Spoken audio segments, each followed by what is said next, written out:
All right, so good night, everyone. And as always, like, share, and subscribe, and help me as I continue on my next goal to 2,000 subscribers, slowly working my way up to that. So, as you would have seen in the thumbnail, asking about the Trinidad and Tobago national men's team and the World Cup qualification campaign that we are currently in. And well, I know I saw other content creators and a lot of news about how we get into the World Cup, whether it still be first place, whether it still be second place. And obviously I saw people with charts and doing all the permutations and combinations to see how we could get through and who has to help us to make it and whatever. And I asked myself, is going through outright the best avenue for us?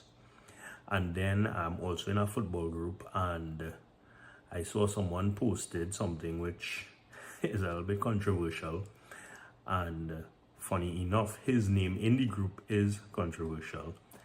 So I spoke to him already, so thanks Gino for that. Thanks for allowing me to use the article. And as always, I thought I would bring it to this group because I know this group is extremely astute when it comes to the football and has a lot of opinions.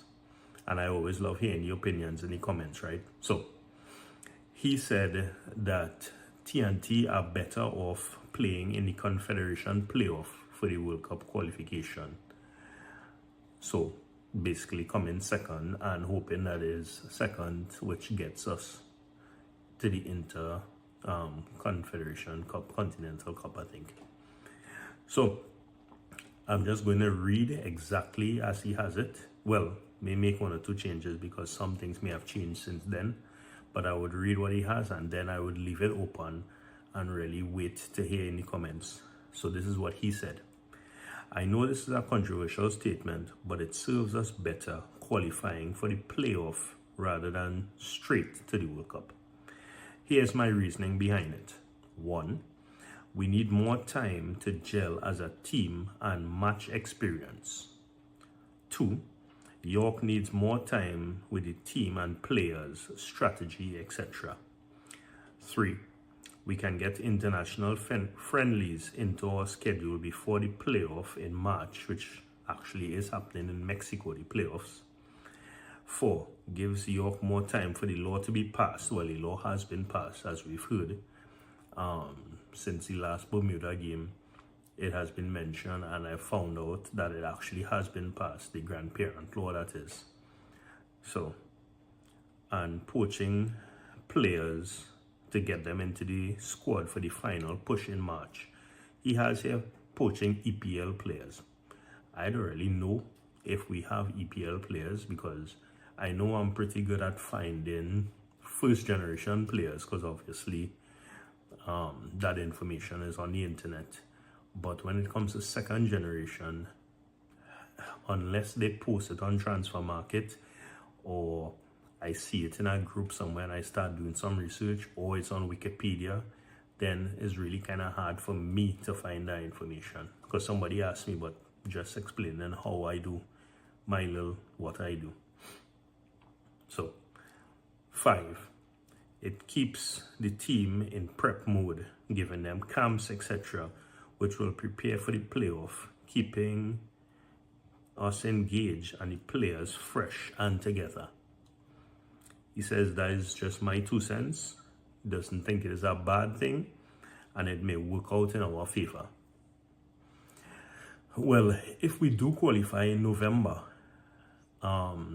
outright, then hopefully we have some friendlies and things as would be expected before we go into a major tournament, which is in June, the World Cup that is. But this I think it's Continental or Confederation, whatever, this playoff would serve as a good tournament for us. So as he said, We are currently ranked at 100, and we might be moving up the ranking a little bit in the next one, breaking into the in less than 100 in quite a while, but still ranked low, so that we may have to play 2 games in the playoffs, where the top ranked teams would only have 1. So I just thought I would bring that because I found this to be pretty interesting, and when I thought about it, second place is probably most realistic for us in terms of where we are and the kind of results we're looking to get. Obviously, we're talking that we get our 6 points, which is beat Jamaica, beat Bermuda. However it happens, but we need to get our 6 points and then look to see what happens in the other games. So I just thought this was interesting, and I actually would tend to agree with this, that we need the second place to have a tournament, because I don't know if there are actual tournaments that we would be involved in before the World Cup if we win out and make it automatically. So I just thought I would bring this here and hear if you agree, hear if you disagree, hear your thoughts on it. So as always, let me know and let's talk in the comments. Like, share and subscribe, and we'll continue to talk.